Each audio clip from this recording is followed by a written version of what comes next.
Hello my dear friends, स्वागत है आप सभी का एक बार फिर से लेटेस्ट एजुकेशन में। सो फ्रेंड्स, आज के इस वीडियो में हम बात करने वाले हैं कि हड़प्पा सभ्यता का पतन कैसे हुआ और वैदिक सभ्यता का उदय कैसे हुआ। फ्रेंड्स, तो आज की हमारी वीडियो का मेन मोटो क्या होगा, क्या पढ़ने वाले हैं, मेन टॉपिक क्या होने वाला है फ्रेंड्स, तो हड़प्पा सभ्यता का पतन तथा वैदिक सभ्यता का उदय। तो चलिए वीडियो को शुरू करते हैं बिना किसी देरी किए हुए। तो यहाँ पर हम पढ़ेंगे कि पतन के कारण क्या हैं फ्रेंड्स, और पतन के कारण के साथ साथ उन कारणों को किन्होंने संबोधित किया, मतलब कि किस विद्वानों द्वारा कौन सा पतन का कारण दिया गया है, उसके बारे में आज हम चर्चा करने वाले हैं। तो सबसे पहले जो विद्वान है Gordon Childe, Mortimer Wheeler, Ernest Mackay, Stuart Piggott का क्या कथन है कि हड़प्पा सभ्यता का पतन कैसे हुआ। तो उनका मानना है कि बाह्य आक्रमण द्वारा हड़प्पा सभ्यता का पतन हुआ। फ्रेंड, किसके द्वारा हड़प्पा सभ्यता का पतन हुआ? बाह्य आक्रमण के द्वारा।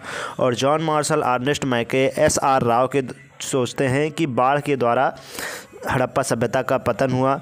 एच.टी. लैम्ब्रिक, माधो स्वरूप वत्स, जॉर्ज एफ. एंड डेल्स का क्या मानना है? तो नदी मार्ग परिवर्तन। इनका सबका मानना है कि नदी ने अपना मार्ग परिवर्तित कर दिया और उसी के कारण हड़प्पा सभ्यता का पतन हो गया। M.R. Sahni, R.L. Raikes, George F and Hales का क्या कहना है कि विवर्तनिकी कारण। R.N. स्टाइल, आलमनानंद घोष, गुरदीप सिंह का क्या मतलब है कि जलवायु परिवर्तन हो गई। Friends, W.F. अल्ब्राइट का क्या मानना था कि विदेशी व्यापार में गतिरोध हो गया, उसके कारण इस सभ्यता का पतन हुआ। जॉन मार्शल कहते थे कि शिथिल प्रशासन के कारण हुआ। KUR और कैनेडी का मानना था कि महामारी के द्वारा, जैसे कोरोना वगैरह इस समय आई थी वैसे ही कुछ महामारी आ गई होगी, उसके कारण हड़प्पा सभ्यता का पतन हो गया। और M. दिमित्रियेव का मानना था कि अदृश्य गाज के कारण हड़प्पा सभ्यता का पतन हो गया था। फ्रेंड्स, अब हम पढ़ेंगे कि वैदिक काल का उदय कैसे हुआ। वैदिक काल के बारे में जानने वाले हैं। फ्रेंड्स, हड़प्पा सभ्यता के बाद इस कबीलाई संस्कृति के प्रवर्तक आर्य थे। इसलिए इसे आर्य संस्कृति कहते हैं। वेदों में उल्लेख होने के कारण इसे वैदिक संस्कृति भी कहा जाता है। तो वैदिक संस्कृति क्यों कहा जाता है, ये आप लोगों को समझ में आ गया। अगर नहीं समझ में आया तो मैं एक बार फिर से आपको समझा देता हूँ कि हड़प्पा सभ्यता का जब पतन हो गया तो इसके पतन होने के बाद इसको कौन संभालने लग गए थे? तो इसको आर्य लोग संभालने लग गए थे और इसको आर्य संस्कृति कहते थे। और इस संस्कृति का जो उल्लेख था वो वेदों में भी था और इसीलिए इसको वैदिक संस्कृति भी कहा जाने लगा। अब बात करते हैं कि वेद कितने हैं, वेदों की कुल संख्या कितनी है। वेदों की कुल संख्या 4 है फ्रेंड्स। और इसका वेद का अर्थ क्या होता है? वेद का अर्थ होता है फ्रेंड्स ज्ञान। वेद का अर्थ क्या होता है? ज्ञान होता है। और इसका अन्य नाम क्या है? वेद का संहिता और श्रुति।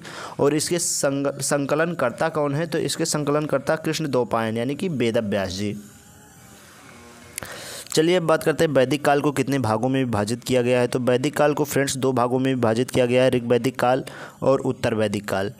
ऋग वैदिक काल कब से कब तक का काल है? तो ऋग वैदिक काल 1500 ईसा पूर्व से 1000 ईसा पूर्व तक का काल ऋग वैदिक काल कहा जाता है और 1000 से 600 ईसा पूर्व तक का काल उत्तर वैदिक काल माना जाता है। अब बात करते हैं आर्यों का मूल निवास क्या था फ्रेंड्स। तो आर्यों का मूल निवास बात करते हैं, विद्वान के मत क्या क्या हैं। तो H.D. कल्ल का मत है कि आर्यों का निवास कश्मीर अथवा हिमालय क्षेत्र में था। और पंडित गंगानाथ झा का मानना है कि वो ब्रह्मर्षि देश से आए थे। और डॉक्टर अविनाश चंद्र दास जी का मानना है सप्त सिंधु प्रदेश से आए थे आर्य। D.S. त्रिवेदी का मानना है कि देविका प्रदेश यानी मुल्तान से आए थे। और गार्डन चाइल्ड का मानना है दक्षिणी रूस से आए थे। मैक्स मूलर का मानना था मध्य एशिया से आए थे। और बाल गंगाधर तिलक का मानना था उत्तरी ध्रुव से आए थे। और स्वामी दयानंद सरस्वती जी का मानना था कि वो आर्य तिब्बत से आए थे। फ्रेंड, कहाँ से आए थे? तिब्बत से आए थे। और हर्ट एवं पेका का मानना था जर्मनी से आए थे। और पी गाइल्स का मानना था कि हंगरी से आए थे। तो ये हो गए विभिन्न विद्वानों के मत कि आर्य लोग कहाँ से आए थे भारत में।